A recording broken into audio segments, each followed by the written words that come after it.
first have to understand that your conventional world is ego, that you live in a fictitious, self-created world. As long as you are in this world, you are in unreality. You are not living in the dimension of reality. As long as you are in unreality, you cannot hear, see, or understand the supramental. You have to get out of unreality and find some place where supramental has become familiar and at least somewhat stabilized before you are ready for the supramental. All evolution is going toward the supramental. Mind is just consciousness occasioned by ignorance. So we have to work through and understand all things of the mind.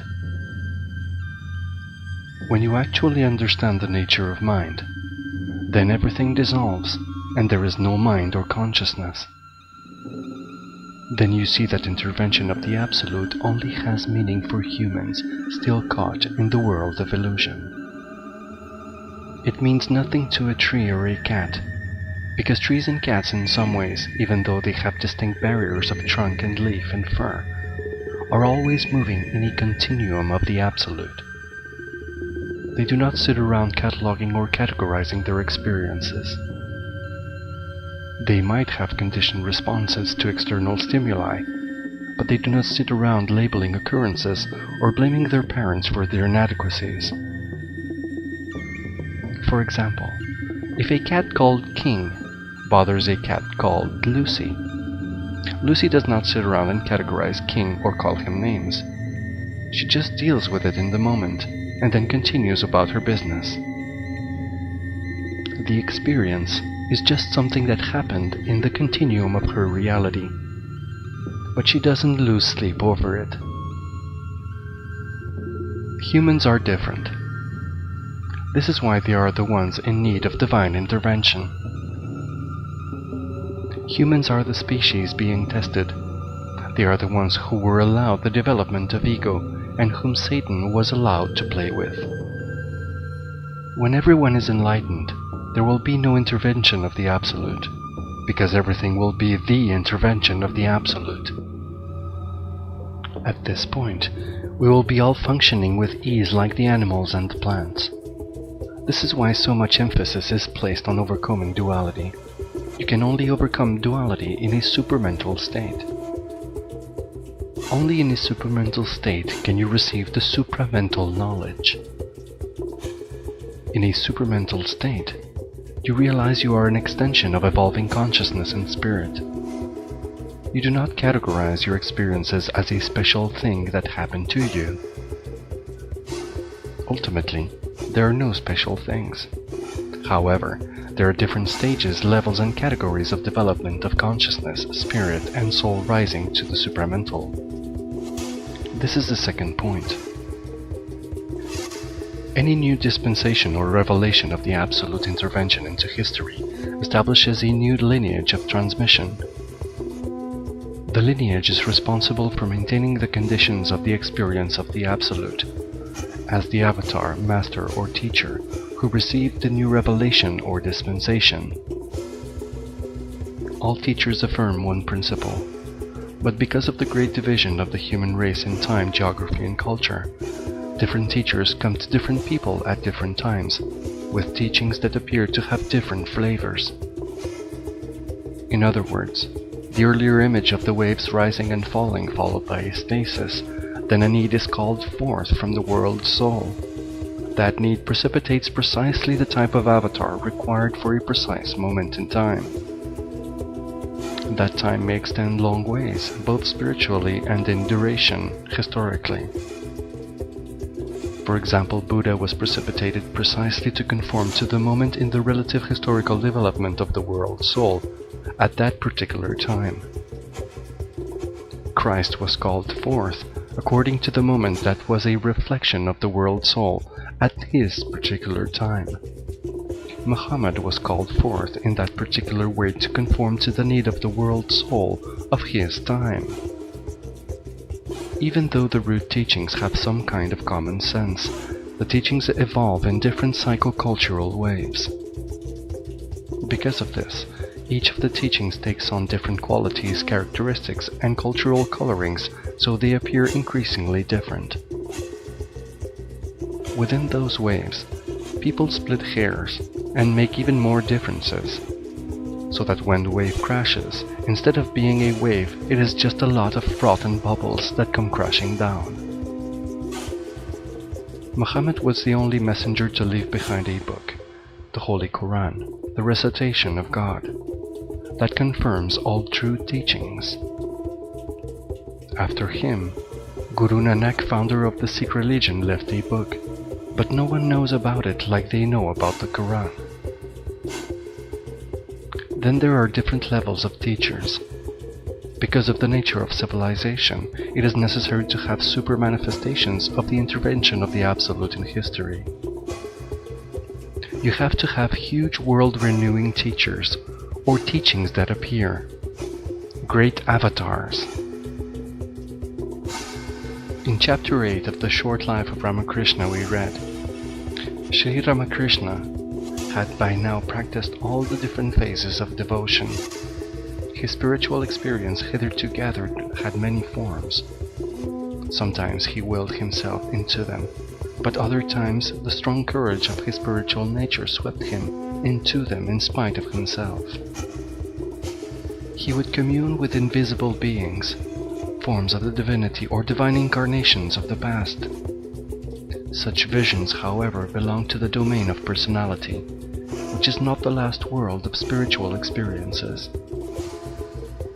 He was yet to reach a state where knowledge, knower, and known become one individual consciousness, a state in which space disappears into nothingness. Time is swallowed up in eternity, and causation becomes a dream of the past. He only knows that state who has experienced it. It is all stillness, indefinable. The soul, after a final struggle, leaps over a last barrier of relative existence, shatters its prisons of matter and merges in the infinite glory of Brahman. This is called the Nirvikalpa Samadhi, the highest flight of the Advaita, non-dualist philosophy. This is the crowning glory of man's spiritual exercise, the last word in his evolution. Then there is no more birth, no more death, nor any further identification with the changes of the body. He leaves behind all the modifications of relativity like a cast-off garment. He realizes his identity with the eternal Brahman, the one without a second. There is no doubt Sri Ramakrishna was the fittest person to realize this state. The field was ready, plowed, and waited only for the sowing of the seed.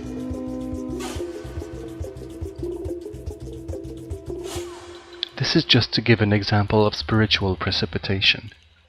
Sri Aurobindo felt the call of the Absolute, and then, because he had that precipitation, finally there was a complete condensation of the Absolute within him. The rain of the Absolute kept happening to him through his life, until finally the Absolute condensed in him. The question is, were not Ramakrishna and Sri Aurobindo avatars exemplifying a universal process that all humans must undergo? From a relatively early age, Ramakrishna slipped effortlessly into trances. Many people thought he was crazy, god mad, or possessed, talking to sculptures and other inanimate objects. Ultimately, he went right to the Absolute, the Supreme, the One, the Brahman. It says in his biography that this was the end of his evolution. This is a point that Sri Aurobindo brings up. From the traditional point of view, the experience is the end of evolution. But Sri Aurobindo says, no, this is not the end of evolution. This description actually leads to a type of stasis or quietism where there is nowhere further to go, Nirvikalpa Samadhi. This leads to the question, is it wrong to condemn the evil you see in the world? From the high state that Ramakrishna attained, he would perhaps be indifferent to the happenings in the relative world. However, there are reports of his great compassion toward the poor. From the cosmic history point of view, this represents an individual experience of the intervention of the Absolute, but it is not the end of evolution. From the cosmic history point of view, this represents an individual experience of the intervention of the Absolute, but it is not the end of evolution. This is merely a stage along the way. The Buddhist, along with Sri Aurobindo, said that not only is the human form to be reunited with the Absolute, but the whole of humanity along with the human form and all of nature has to be reunited with the Absolute. In light of this, when we look at the different teachings, Ramakrishna's teaching went to Vivekananda, and Vivekananda was able to make it a social teaching and started the Council of the World Religions. Still, he tended to remain aloof from the political domain and not have any commentaries about this. Many Buddhist teachers recognize that we live in an evil and degraded world, but they refrain from making any judgment about it, and often refrain from offering any solution beyond meditation. They may say something like, "George Bush was your mother once, so don't revile him." However, this approach seems to miss the point. The Muslim point of view, on the other hand, has no qualms in identifying what we might call heresies from the Absolute. It says, "Don't be seduced by the whispers of Satan. Many are the names of ego, setting up idolatries to God. Stand up for your rights if you have to." These are all types of issues that elucidate the need for a higher teaching that unifies all points of view with unanimity and understanding. The more we spread around the world, the more divided we became. When we realized there is one whole earth, we were so divided we could not really appreciate it. That was hardly 40 years ago. Whether we know it or not, this is a signal that now we are all preparing to return. We have no choice but to realize we are one on this earth. This is the meaning of the noosphere. We are now poised for the great return. We are all one earth. Now we all must become one noosphere, one mind, one religion, one God. In the book Cosmic Consciousness, Richard Berg says, "When we get to cosmic consciousness, we will not have religion because everything will be religion. We also will not have art, because everything will be art. We will not have telecommunications, because we will be telepathic beings." These are all just words and pointers. But to know requires direct experience. When the ego is finally penetrated and inhibitions released, then you will know with certainty that you have entered a new state, the supramental state, the state beyond words. This state is indescribable, because language is built up as if ego were the final arbiter. Unfortunately, the language of the present collective consciousness furthers division. This is why the Tower of Babel, the Tower of Babel, is the metaphor of the limitations of language as a means of communication. Direct experience is indescribable. When you are no longer limited by ego, you experience that it is you, and you are it. Skin does not divide anything. Senses are floating. Contemplate what that means.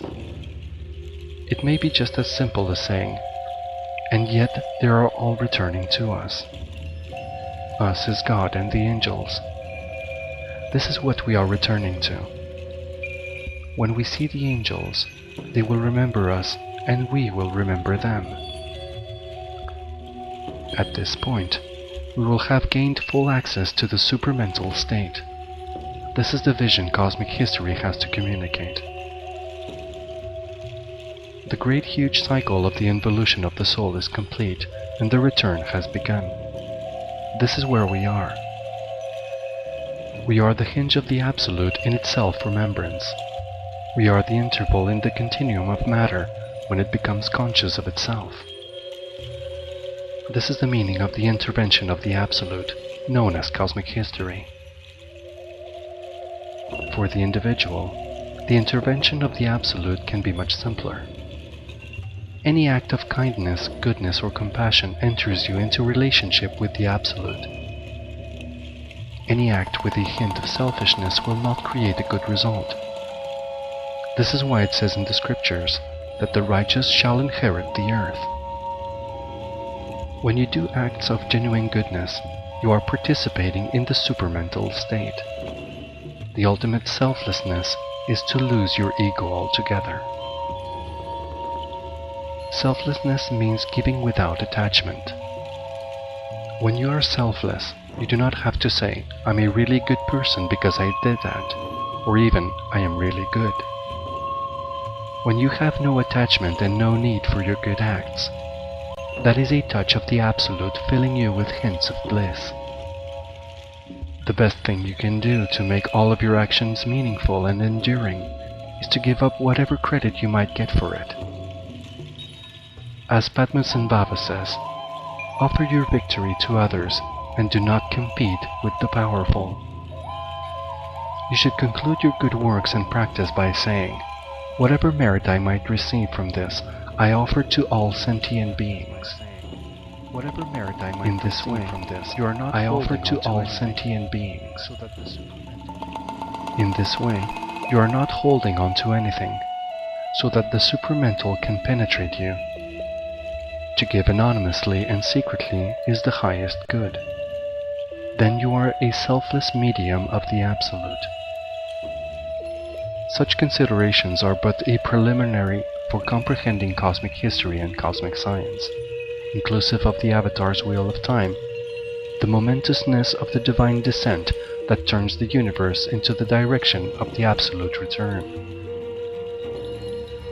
With every avatar comes a living descent of knowledge. All avatars form a living link, a divine knowing or galactic communion.